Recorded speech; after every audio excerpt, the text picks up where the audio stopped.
तो बच्चों आज हम क्लास 10th साइंस के chapter 10 light reflection and refraction के एक्सरसाइज को सॉल्व करेंगे। तो फर्स्ट क्वेश्चन है which of the following materials can not be use to make a lens. इनमें से कौन सा ऐसा मटेरियल है जिसको हम लेंस बनाने में इस्तेमाल नहीं कर सकते।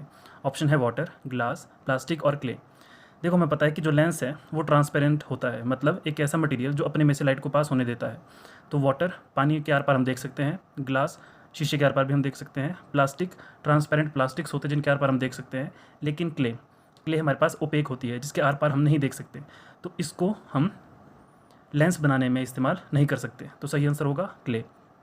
सेकेंड है the image formed by a concave mirror is observed to be virtual, erect and larger than object, where should be the position of object. मतलब कि जो कॉन्केव मिरर है उसने इमेज बनाई है और इमेज कैसी है, वर्चुअल, इरेक्ट और larger than the object, object से बड़ी है। तो क्वेश्चन ये है कि where should be the position of the object, कि जो ऑब्जेक्ट है उसकी पोजीशन क्या होगी। तो ऑप्शन है between principal focus and the centre of curvature, at the centre of curvature, beyond the centre of curvature, between the pole of the mirror and its principal focus. हमने एक case पढ़ा था image formation में कि concave mirror में ये हमारे पास centre of curvature है, प्रिंसिपल फोकस है। हमने पढ़ा था कि जब भी प्रिंसिपल फोकस और पोल के बीच में कोई ऑब्जेक्ट रखा जाता है तो उसकी जो इमेज है वो वर्चुअल बनती है, इरेक्ट होती है और ऑब्जेक्ट से बहुत बड़ी होती है। हमने केस पढ़ के रखा था कि जब भी ऑब्जेक्ट को प्रिंसिपल फोकस और पोल के बीच में रखा जाएगा तो जो इमेज बनेगी वो मिरर की दूसरी तरफ बनेगी, मतलब वर्चुअल बनेगी, सीधी बनेगी और ऑब्जेक्ट से बहुत बड़ी होगी। तो क्वेश्चन नंबर 3 है where should be an object be place in front of a convex lens to get a real image of the size of the object. मतलब कॉन्वेक्स लेंस के सामने हम ऑब्जेक्ट को किस जगह पे रखें ताकि जो इमेज हमें मिले वो रियल हो और जितना साइज़ ऑब्जेक्ट का है उतना ही साइज़ जो है वो इमेज का बने। ठीक है, मतलब height of image is equal to height of object. ये केस कब होता है, हमने पढ़ा था कि जब भी मान लो ये हमारे पास कॉन्वेक्स लेंस है, ठीक है, और ये सेंटर ऑफ कर्वेचर 1 है, प्रिंसिपल फोकस 1 है, प्रिंसिपल फोकस 2 और सेंटर ऑफ कर्वेचर 2। हमने केस पढ़ा था कि जिसमें जब भी ऑब्जेक्ट को हम सेंटर ऑफ कर्वेचर के ऊपर रखते हैं तो जब इमेज बनती है वो जितना साइज़ ऑब्जेक्ट का होता है उतना ही साइज़ जो है वो इमेज का बनता है। तो हमें पता है कि यहाँ से यहाँ तक होती है फोकल लेंथ, है ना, f1, ठीक है, और यहाँ से यहाँ तक होता है r, और r किसके बराबर होता है 2f के बराबर, मतलब ट्वाइस ऑफ फोकल लेंथ। तो ऑब्जेक्ट को हम कहाँ पे रखेंगे, at the principal focus of the lens, नहीं, at twice the focal length. ये ठीक है, मतलब जब भी हम फोकल लेंथ के ट्वाइस पे, मतलब रेडियस ऑफ कर्वेचर या फिर सेंटर ऑफ कर्वेचर पे रखेंगे तब जो इमेज का साइज़ होगा वो ऑब्जेक्ट के साइज़ के बराबर होगा। तो इसका आंसर हमारे पास बी आ जाएगा। क्वेश्चन नंबर 4 है a spherical mirror and a thin spherical lens have each a focal length of -15 centimetre, the mirror and the lens are likely to be. मतलब हमारे पास एक स्फेरिकल मिरर है और एक थिन स्फेरिकल लेंस है और दोनों की जो फोकल लेंथ है वो -15 है। तो आपको बोला है कि मिरर और लेंस इनमें से कौन सा होगा, क्या दोनों कॉन्केव होंगे या दोनों कॉन्वेक्स होंगे, या फिर मिरर कॉन्केव होगा और लेंस कॉन्वेक्स होगा, या फिर मिरर कॉन्वेक्स होगा या फिर लेंस कॉन्केव होगा। हमने पढ़ा था कि फोकल लेंथ नेगेटिव कब मानते हैं, जिस तरफ इमेज फॉर्म होती है उस केस में उस तरफ की फोकल लेंथ हम मेजर करते हैं, जैसे कि। तो इसका आंसर क्या होगा, हमने पढ़ा था कि कॉन्केव मिरर में सेंटर ऑफ कर्वेचर और प्रिंसिपल फोकस, जब भी ऑब्जेक्ट को हम रखते हैं, ठीक है, तो एक लाइन पैरेलल जाएगी और यहाँ पे प्रिंसिपल फोकस से वापस रिफ्लेक्ट हो जाएगी और दूसरी जाएगी सेंटर ऑफ कर्वेचर से होते हुए, तो इमेज इस तरफ बनेगी। हमने पढ़ा था कि जिस तरफ इमेज फॉर्म होती है हम उस तरफ के प्रिंसिपल फोकस और सेंटर ऑफ कर्वेचर को काउंट करते हैं। तो अब सेंटर ऑफ कर्वेचर का जो इसमें मिरर का जो पोल है इसके लेफ़्ट की तरफ जितने भी डिस्टेंसेस होते हैं सब हम नेगेटिव में लेते हैं। तो इसीलिए कॉन्केव मिरर की जो फोकल लेंथ होती है नेगेटिव में होती है, ठीक है। तो इसका मतलब मिरर कौन सा होगा, कॉन्केव। अब लेंस की देखते हैं, हमने पढ़ा था कॉन्केव लेंस के बारे में, C1, F1, F2, C2। जब हम किसी ऑब्जेक्ट को मान लो सेंटर ऑफ कर्वेचर पे रखा, इसमें सेंटर ऑफ कर्वेचर पे रखा, एक लाइट रे इसके पैरेलल जाएगी और डाइवर्ज हो जाएगी, दूसरी ऑप्टिकल सेंटर से होती हो जाएगी ऐसे, तो ई इमेज कभी बनेगी ही नहीं। इसका मतलब कॉन्केव लेंस में कभी भी रियल इमेज तो बनेगी ही नहीं। तो हम ऐसा मान के चलते हैं कि इसके पीछे कहीं ये यहाँ पे इमेज बनेगी, तो इसकी जो इमेज है वो भी लेंस के लेफ़्ट की तरफ बन रही है, इस तरफ बन रही है। तो ऑप्टिकल सेंटर से लेफ़्ट की तरफ जितने भी डिस्टेंसेस होते हैं वो नेगेटिव में होते हैं, इसीलिए स्फेरिकल मिरर होगा वो कॉन्केव मिरर होगा और स्फेरिकल लेंस कौन सा होगा, वो भी कॉन्केव ही होगा। तो इसमें बोथ कॉन्केव, यही इसका आंसर आ जाएगा। तो क्वेश्चन नंबर 5 है, no matter how far you stand from a mirror your image appears erect, the mirror is likely to be only plane, only concave, only convex, either plane और convex. मतलब कि ये फ़र्क नहीं पड़ता कि आप मिरर से कितनी दूर खड़े हैं, ठीक है, जितनी भी दूर आप खड़े होंगे जो इमेज होगी आपकी वो हमेशा इरेक्ट ही होगी, मतलब सीधी होगी। अगर ऑब्जेक्ट ऐसे है तो ऐसे ही इमेज बनेगी, ठीक है, ऐसे नहीं होगा, उल्टी नहीं हो जाएगी। तो जितनी भी दूर आप खड़े हो इमेज हमेशा आपकी सीधी बनेगी। तो आपको बताना है कि ये मिरर कौन सा हो सकता है। क्या प्लेन मिरर हो सकता है? प्लेन मिरर में तो होता है। कॉनकेव, कॉनकेव मिरर तो रियल एंड इन्वर्टेड होती है। कॉन्वेक्स, कॉन्वेक्स में वर्चुअल एंड इरेक्ट होती है। तो इसमें भी इरेक्ट होती है और इसमें भी इरेक्ट होती है, चाहे आप जितने दूर चले जाएं। तो इसका आंसर हो जाएगा हमारे पास डी, आइदर प्लेन और कॉन्वेक्स। तो अगर आपकी इमेज सीधी बन रही है चाहे आप कितने भी दूर खड़े हों, तो या तो वो मिरर प्लेन होगा या तो कॉन्वेक्स होगा। क्वेश्चन नंबर 6 है, which of the following lenses would you prefer to use while reading small letters found in a dictionary. मतलब डिक्शनरी में जो छोटे छोटे वर्ड्स होते हैं, लेटर होते हैं, उनको पढ़ने के लिए आप कौन सा लेंस प्रेफर करोगे। पहला है convex lens of focal length 50 centimetre, concave lens of focal length 50 centimetre, convex lens of focal length 5 centimetre, concave lens of focal length 5 centimetre. तो इसका आंसर होगा convex lens of focal length 5 centimetre. Option C इसका सही answer है। Question number 7 है, we wish to obtain an erect image of an object using a concave mirror of focal length 15 centimetre. मतलब एक concave mirror जिसकी focal length 15 centimetre है, उसको use करके हम किसी ऑब्जेक्ट की इरेक्ट इमेज को पाना चाहते हैं, ठीक है। What should be the range of the distance of the object from the mirror. मतलब मिरर से ऑब्जेक्ट के डिस्टेंस की रेंज कितनी होगी, मतलब ऑब्जेक्ट को कहाँ कहाँ पे हम रख सकते हैं मिरर के सामने। What is the nature of the image, जो इमेज होगी उसका नेचर क्या होगा, मतलब वर्चुअल होगी, इरेक्ट होगी, मतलब या इन्वर्टेड होगी। और इज इमेज लार्जर और स्मॉलर देन द ऑब्जेक्ट, मतलब क्या जो इमेज होगी, क्या इमेज बनेगी वो ऑब्जेक्ट से बड़ी होगी या छोटी होगी। Draw a ray diagram to show the image formation in this case. आपको बोला है कि जब इमेज फॉर्म होगी तो उस केस में आपको रे डायग्राम बनाना है। रे डायग्राम की मदद से आपको इमेज बतानी है बना के, ठीक है। तो सबसे पहले मिरर कौन सा है, कॉनकेव मिरर, जिसकी फोकल लेंथ कितनी है, -15 सेंटीमीटर। हमें पता है कि कॉनकेव मिरर की फोकल लेंथ -15 सेंटीमीटर होती है, मैंने एक्सप्लेन कर दिया है। What should be the range of distance of the object from the mirror. अब मिरर से ऑब्जेक्ट के डिस्टेंस की रेंज कितनी होगी। रेंज में एक इनिशियल वैल्यू होती है, एक फाइनल वैल्यू होती है, ठीक है, मतलब यहाँ से यहाँ तक कुछ वैल्यूज़ दी होगी उसके बीच में।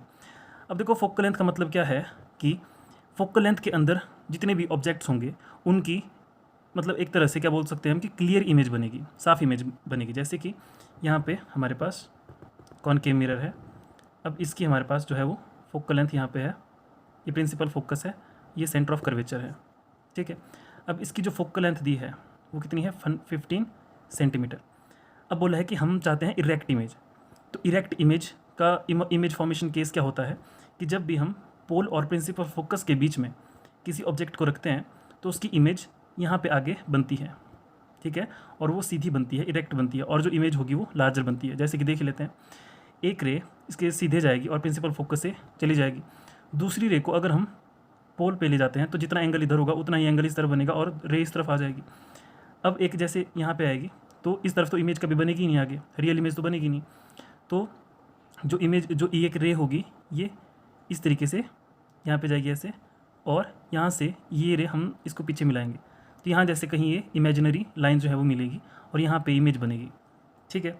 तो इसका मतलब फोकल लेंथ हो गई -15 सेंटीमीटर। तो इसकी रेंज कितनी हो जाती है, रेंज जो होगी वो होगी 0 to 15 सेंटीमीटर। मतलब यहाँ से यहाँ तक इसके बीच में अगर ऑब्जेक्ट को हम कहीं भी रखते हैं तो इमेज हमेशा यहीं पे बनेगी। अगर हम इसको इधर खिसका देते हैं ऑब्जेक्ट को, अगर हम यहाँ पे रखेंगे तो इमेज फिर इस तरफ बनना स्टार्ट हो जाएगी और वो रियल बनेगी, ठीक है। तो nature of image, nature of image क्या होगा, वर्चुअल एंड इरेक्ट, ठीक है। वर्चुअल एंड इरेक्ट जो होगी वो इमेज बनेगी। ये हो गया। इज द इमेज लार्जर और smaller than the object, so the image is larger than the object. Draw रे डायग्राम, और रे डायग्राम हमने बना दिया यहाँ पे, ठीक है। तो यही इसका आंसर होगा। आई होप आपको समझ आ गया होगा। क्वेश्चन नंबर 8 है, name the type of mirror used in the following situations and support your answer with a reason. तो फर्स्ट है हेडलाइट ऑफ अ कार, कि जो कार की हेडलाइट है उस केस में कौन सा मिरर यूज़ होगा। देखो इसका आंसर होगा concave mirror, because it can produce a powerful beam of light when light source placed at their principal focus. अब इसको समझते हैं। देखो होगा क्या कि यहाँ पे अगर हमारे पास ये है इसकी जो हेडलाइट है, ठीक है, और इस तरफ कार है, इस तरफ आगे रोड है, ठीक है। यहाँ पे आपको पता है कि ये कॉनकेव मिरर है और यहाँ पे आपको पता है कि एक बल्ब फिक्स किया जाता है जिसका जो आगे वाला हिस्सा बंद होता है। यहाँ पे बल्ब होता है, यहाँ से लाइट जलती है और चारों डायरेक्शंस में जो है वो फैलना स्टार्ट कर जाती है। तो कॉनकेव मिरर का बेनिफिट क्या होता है कि जब भी इसके प्रिंसिपल फोकस से, मतलब आगे जैसे यहाँ पे इसका प्रिंसिपल फोकस बनेगा, तो यहाँ से प्रिंसिपल फोकस से जितनी भी लाइट रे जो है वो ऐसे जाएंगी, पावरफुल बीम ऐसे जाएंगी, तो इससे टकराने के बाद वो पैरेलली आगे निकल जाएंगी, ऐसे वो पैरेलली निकल जाएंगी आगे, और एक पावरफुल बीम आपको दिखाई देगी रास्ते पे या रोड पे, आपको बहुत एक ब्राइट लाइट दिखाई देगी। तो इसीलिए इस केस में हम जो है वो कॉनकेव मिरर यूज़ करते हैं, क्योंकि एक तरह से कन्वर्जिंग मिरर होता है। पैरेलल लाइट आती है तो ये प्रिंसिपल फोकस की तरफ डाइवर्ट हो जाती है, कन्वर्ज हो जाती है, और अगर प्रिंसिपल फोकस से कोई लाइट जाएगी तो वो पैरेलली आगे निकल जाएगी, ठीक है। इसीलिए हम इसमें हेडलाइट जो है वो कार की हेडलाइट में हम कॉनकेव मिरर यूज़ करते हैं। और कॉन्वेक्स मिरर हम इसलिए यूज़ नहीं कर सकते क्योंकि वो डाइवर्जिंग मिरर होता है, तो वो लाइट जो इसकी होगी, अगर हम ऐसे यूज़ करेंगे, ठीक है, ऐसे यूज़ करेंगे जो कि कॉन्वेक्स मिरर होगा, तो अगर हम यहाँ पे बंद है तो यहाँ से लाइट निकलेगी, तो क्या होगा, इससे टकराने के बाद वो डाइवर्ज हो जाएगी बाहर की तरफ, ऐसे वो डाइवर्ज होना स्टार्ट हो जाएगी। तो मतलब कहीं पे एक पावरफुल फोकस्ड बीम जो है वो जनरेट नहीं हो पाएगी, इसलिए हम कार की हेडलाइट में कॉनकेव मिरर यूज़ करते हैं। दूसरा है side rear view mirror of a vehicle. कोई भी गाड़ी होती है, स्कूटर होता है, बाइक होती है, उसमें जो रियर व्यू मिरर होता है, पीछे देखने के लिए जो मिरर होता है वो कॉन्वेक्स मिरर यूज़ किया जाता है। इसका आंसर हमने पढ़ लिया है पहले ही, क्योंकि इससे होता क्या है कि अगर ये हमारे पास कॉन्वेक्स मिरर है तो अगर यहाँ से कोई लाइट रे आ रही है तो हमें क्या होता है कि वाइड एंगल मिलता है पीछे देखने का, मतलब इतना एरिया हम देख सकते हैं पीछे, ठीक है, कि कौन कौन सी गाड़ी आ रही है, और हमें इमेज जो होती है वो छोटी दिखाई देती है और इरेक्ट होती है, सीधी दिखाई देती है। इसलिए हम साइड रियर व्यू मिरर में कॉन्वेक्स मिरर यूज़ करते हैं। सोलर फर्नेस में क्या होता है, कौन सा मिरर यूज़ किया जाता है, तो इसका आंसर होगा कॉनकेव मिरर। अब ऐसा क्यों होता है, देखो अगर आपने सोलर फर्नेस नहीं देखी होगी तो कुछ इस शेप की होती है सोलर फर्नेस। यहाँ पे स्टैंड लगा होता है और यहाँ पे एक जो होता है वो स्टैंड होता है जिसके ऊपर हम कोई भी बर्तन जो है वो ऐसे रखते हैं, और जो बर्तन होता है वो कुछ ऐसी पोजीशन होती है कि ये जो फर्नेस होती है, या एक तरह से बोल सकते हैं कि कॉनकेव मिरर होता है, इसका प्रिंसिपल फोकस यहाँ पे होता है, ठीक है। अब यहाँ से सन है, ठीक है, सन से जो भी लाइट यहाँ पे इसके पैरेलली पड़ेगी, ऐसे इसके पैरेलली पड़ेगी, कुछ ऐसे जैसे होता है वैसे तो, ठीक है। तो यहाँ से इसकी जो भी पैरेलल लाइट आएगी वो सिर्फ सीधा प्रिंसिपल फोकस से पे जाके वो मिल जाएगी, टकराने के बाद सीधा प्रिंसिपल फोकस पे चली जाएगी, और यहाँ पे जितनी भी लाइट रेज होगी वो इकट्ठी हो जाएगी। अब हमें पता है कि लाइट के साथ हीट भी आती है, जितनी फोकस्ड बीम होगी उतना ही ज़्यादा यहाँ पे हीट इकट्ठा हो जाएगी, और जो भी इसके अंदर रखा होगा चीज़ वो गर्म हो जाएगी। इसीलिए सोलर फर्नेस में जो होता है वो कॉनकेव मिरर यूज़ किया जाता है। आई होप आपको समझ आ गया होगा। क्वेश्चन नंबर 9 है, 1/2 of a convex lens is covered with a black paper. Will this produce a complete image of the object? Verify your answer experimentally. Explain your observation. देखो इसमें बोला है कि एक कॉन्वेक्स लेंस है, क्या अगर इसके एक पार्ट को अगर हम कवर कर देते हैं, तो किसी चीज़ से ढक देते हैं, तो क्या दूसरा हिस्सा जो है वो किसी ऑब्जेक्ट की इमेज बना पाएगा? तो इसका आंसर होगा हाँ, बना पाएगा। लेकिन होगा क्या कि जितनी इमेज फोकस्ड या फिर जितनी क्लियर इमेज हम दोनों पूरे लेंस को अनकवर्ड तरीके से जो बना सकता है, उतनी क्लियर इमेज अगर हम लेंस के एक पार्ट को कवर कर दें तो किसी ऑब्जेक्ट की क्लियर इमेज नहीं बन पाएगी। इमेज तो बन जाएगी लेकिन उतनी क्लियर नहीं बन पाएगी, ठीक है। तो इस केस को आप ड्रॉ कर सकते हैं। तो क्वेश्चन नंबर 10 है, an object 5 centimetre in length is held 25 centimetre away from a converging lens of focal length 10 centimetre. मतलब एक ऑब्जेक्ट है जो 5 सेंटीमीटर लंबा है, मतलब ऑब्जेक्ट की हाइट कितनी होगी 5 सेंटीमीटर, और उसको रखा है 25 सेंटीमीटर दूर एक कॉन्वर्जिंग लेंस से। अब कॉन्वर्जिंग लेंस कौन सा होता है? एक ऐसा लेंस जिससे अगर कोई लाइट रे पास करती है तो वो प्रिंसिपल एक्सिस की तरफ बेंड हो जाती है, मुड़ जाती है। तो ऐसे लेंस को कॉन्वर्जिंग लेंस कहते हैं, और ये कॉन्वेक्स लेंस है, ठीक है। और तो मतलब ऑब्जेक्ट को कहाँ पे रखा है? इससे लगभग 25 सेंटीमीटर दूर इसको रखा है। तो ऑब्जेक्ट डिस्टेंस कितना हो गया? -25 सेंटीमीटर। माइनस आपको पता है कि ऑब्जेक्ट हमेशा हम इस तरफ रखते हैं और लेंस से इस तरफ को जो भी डिस्टेंस होते हैं वो नेगेटिव में होते हैं। और उस लेंस की फोकल लेंथ कितनी है? 10 सेंटीमीटर। अब इसकी जो फोकल लेंथ है वो है 10 सेंटीमीटर। अब देखो कॉन्वर्जिंग लेंस की, इसमें जो कॉन्वेक्स लेंस होता है उसकी फोकल लेंथ हमेशा पॉजिटिव में मानी जाती है। क्यों? देखो इसका सबसे इजी ट्रिक क्या है कि जिस तरफ आपकी इमेज फॉर्म होती है उस तरफ का ही आप फोकल लेंथ इसमें देखना, प्रिंसिपल फोकस को आप लेते हो। जैसे centre of curvature 1, principal focus 1, principal focus 2, centre of curvature 2। अब देखो यहाँ से अगर ऑब्जेक्ट रे जा रही है तो इस तरफ और यहाँ से भी इस तरफ, यहाँ पे रियल एंड इन्वर्टेड इमेज बनेगी, ठीक है, किसी भी ऑब्जेक्ट की। तो लेंस के राइट साइड की तरफ ये इमेज फॉर्म हो रही है, तो इसका मतलब हम प्रिंसिपल फोकस 2 को यहाँ पे कंसीडर करेंगे, और ये लेंस से राइट साइड की तरफ है, इसलिए यहाँ पे डिस्टेंस पॉजिटिव होगा, ठीक है। ड्रॉ द रे diagram and find the position, size and the nature of the image. अब पोजीशन ऑफ द इमेज मतलब इमेज कहाँ पे बनी है, तो इसका मतलब इमेज डिस्टेंस हमें फाइंड आउट करना है। साथ ही साथ साइज ऑफ द इमेज मतलब हाइट ऑफ इमेज हमें फाइंड आउट करना है। And the nature of image, nature का मतलब वो रियल है या फिर वर्चुअल है, कैसी है, इन्वर्टेड है या फिर इरेक्ट है, ये हमें पता करना है। तो देखो यहाँ पे हमारे पास u है, फोकल लेंथ भी है, और v हमें निकालना है। तो हम इसमें लेंस फार्मूला का यूज़ करके पता इसको कर सकते हैं। तो लेंस फार्मूला क्या होता है, 1/f is equal to 1/v minus 1/u। तो 1/f कितना है 10, v कितना है हमारे पास, v हमें निकालना है -1/-25। तो माइनस माइनस प्लस हो जाएगा 1/v प्लस 1/25, ठीक है।